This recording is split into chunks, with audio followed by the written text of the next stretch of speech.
maybe I'm a bit biased here, but I want to thank this community for the incredible experience that it's been to be part of it. And I want to add my voice alongside Janice to say a huge thank you to a number of people. But first of all, to this community. We are coming up on 10 years now since the launch of Commons Church. We'll talk more about that a little later tonight. But this continues to be one of the great joys of my life, to play a part in this community.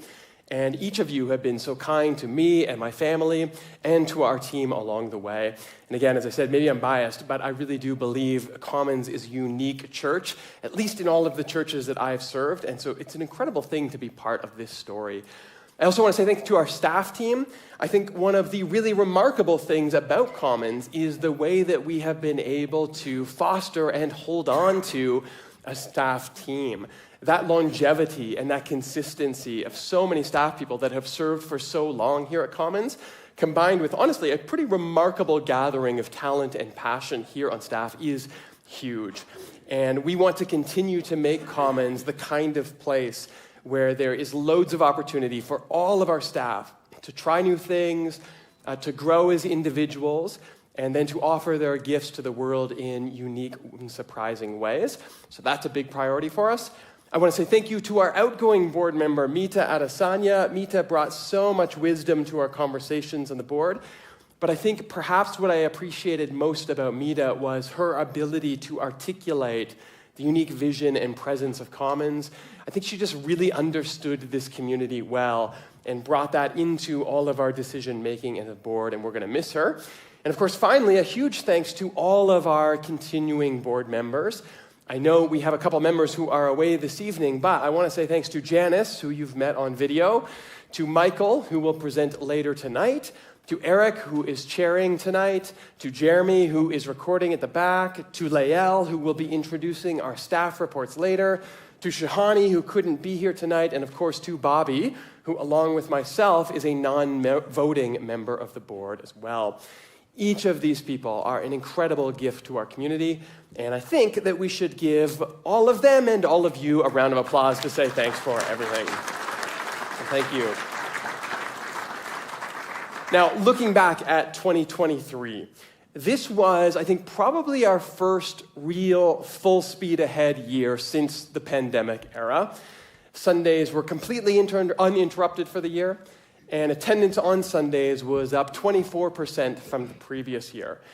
Groups were up and running for the whole year, and honestly, as a staff, it kind of seemed like every week we were adding a new group or a new course, a new initiative like Pop-Up Commons. Lots of things were happening, and that was a lot of fun. Our online participation in the live stream on Sundays was down this year as people returned to in-person services. That wasn't surprising. But overall, we actually continued to see growth on YouTube and in our podcast as we continue to reach surprising new audiences everywhere. You'll hear more in the financial report a little later, but this was actually our strongest year ever for giving. We raised our Advent campaign to our highest goal ever, and then we exceeded that target as well. Our big events like Stampede Breakfast came roaring back this year. We even had our largest Christmas Eve ever here in this space in Kensington with, if you can believe this, 1,486 people across all of our services packed here into this room, which is pretty crazy, to be honest.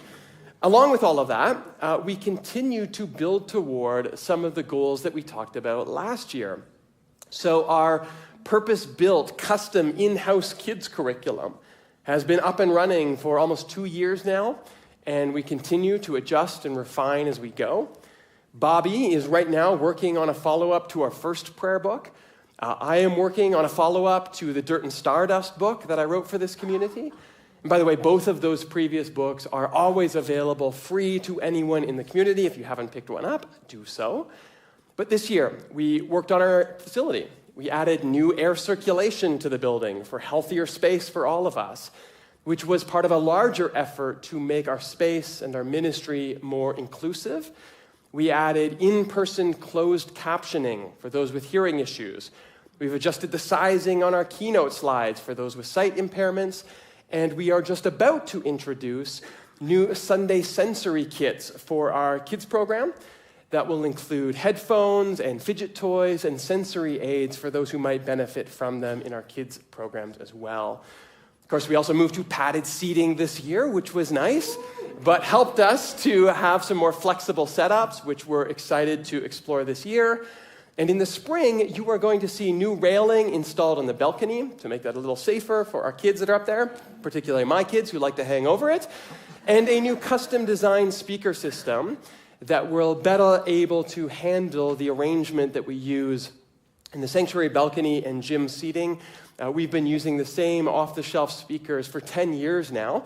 This is our first custom-designed speaker system here in the space, and that will be installed now after Easter a little later in the spring.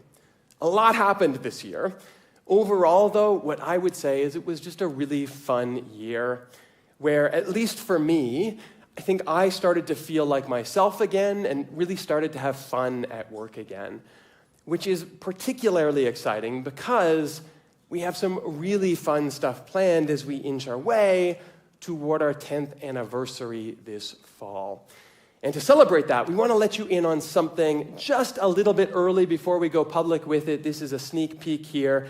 But on September 8th, 2024, we have secured the Jack Singer Auditorium at Arts Commons.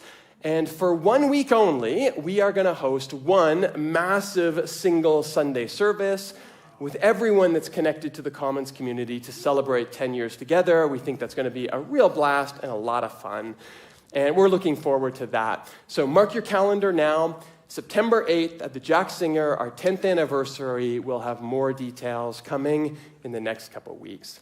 Now, that's not all, because as we hit 10 years, we also want to be looking forward to the next decade. And as a board, in our board retreat this year, we really discerned together that it was time to start dreaming again. No longer rebuilding, but looking forward to the future. And so coming out of our 10th anniversary, as Janice mentioned, we have settled on a set of new 5-year goals that we want to reach toward and that we want to guide our efforts together. First, we would like to see our median age of our adult population return to below 40. Now, we are currently sitting at 42 right now, which, to be honest, is pretty amazing in the church world. It also means that I am actually older than most of us here at Commons, which surprises me. I don't feel like that, but my own little crisis to deal with. But we want to make sure that we continue always to create space and give voice to younger generations as a priority at Commons. And that's one of the things we want to work toward. Our renewed focus on the 7 p.m. service is a big part of that already that we're putting energy into. Second, we want to raise capital. And we know that Louise Dean across the street from us is going to be closing this spring. And so we want to find our way into the development conversation about what happens to that property here in the neighborhood. We don't know what's going to happen to that space yet. Decisions haven't been made. That will take probably a lot of time. But we have been assured that in the meantime, we can continue to use that space for parking on Sundays. But we want to be part of this larger conversation of how this neighborhood develops and grows and matures in the next decade. However, we also want to be on the lookout, preparing for new opportunities that might emerge across the city, because as a final goal, we want to begin to work toward the new launch of a new location or parish or church plant in the next 5 years. Now, we learned a lot in Inglewood. Unfortunately, we didn't succeed, and that's okay. But part of that was we learned how hard it was to sustain a presence, particularly through COVID, when we didn't have a permanent space in the neighborhood. And so we want to look at different options this time as we imagine planting again. We also know we did a lot of good work there in Inglewood in that attempt. And so with Kensington getting quite full all over again with multiple services, we think it's time for us to start dreaming about trying again. Now, we're pretty open to a lot of different possibilities, but we know there is a need for more churches like Commons that can bring an intellectually honest, spiritually passionate, Jesus-centered approach to Christianity in this century.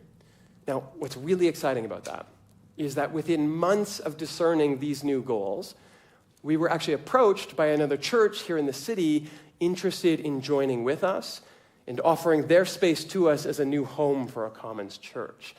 Now, discussions are still very early in that process. I don't really have any details to share. But just even the possibility of those types of partnerships, I think, are an affirmation of this larger direction that we want to take together. We want to grow through smaller neighborhood presences across the core of Calgary rather than just building towards one really large megachurch.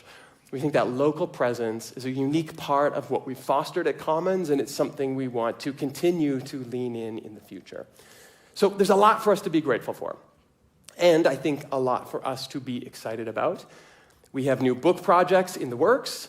We have a 10th anniversary celebration on the horizon.